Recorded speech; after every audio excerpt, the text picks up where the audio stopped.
So you have to understand that the ownership of land and natural resources is incredibly highly concentrated in ownership by the folks at the top. It's more concentrated in ownership than capital. And capital is the tools, the factories of production. Land is not capital. And this is where the distinction, if you don't make this distinction, you cannot, I say, and because that was clearly the case for me. As soon as I understood that distinction, everything became clear.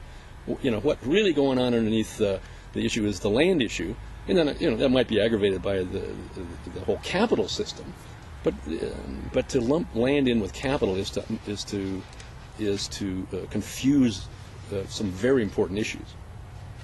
Woohoo! And the economics of land is completely different. It's not completely different than the economics of real capital.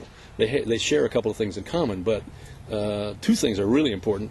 The value of land and the value of capital come into existence in completely different ways, and land and capital react differently to taxation, completely oppositely from each other. So for people who claim to be advocates for the poor, for the environment, for the health of our communities, who don't understand this, okay, I understand that if you never heard about it, fine.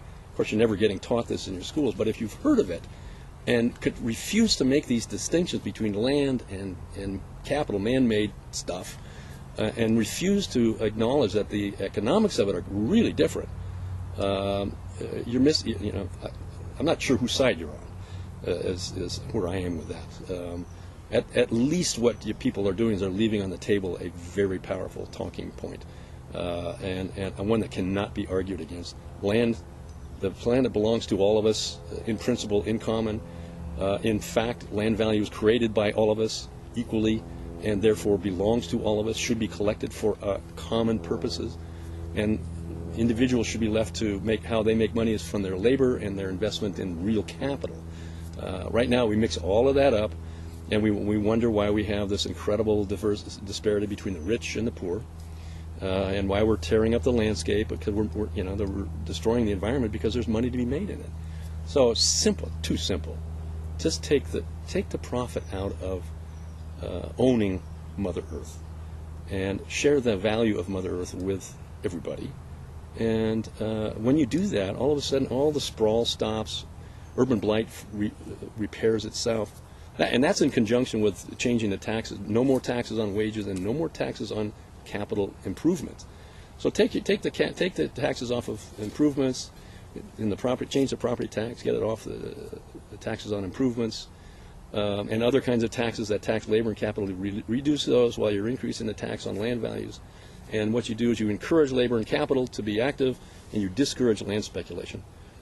And the combination of those two things is understood by the folks who understand this, who have been thinking, I have, for going on 30 plus years. It's like, wow, this would be an incredible benefit to everybody, and incredible insight into all the problems. And I really don't get it, how people haven't picked this up. And I've talked to a bunch of folks, and I've suggested, gee, when did you talk about this?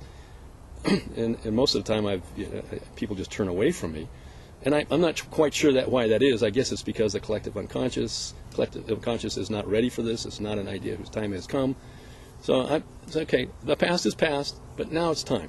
Now it's time to look into this, to question this heretofore completely unexamined principle upon which all of our societies are based. Whee! Wow. Okay, did you get any of that? Can you say that again?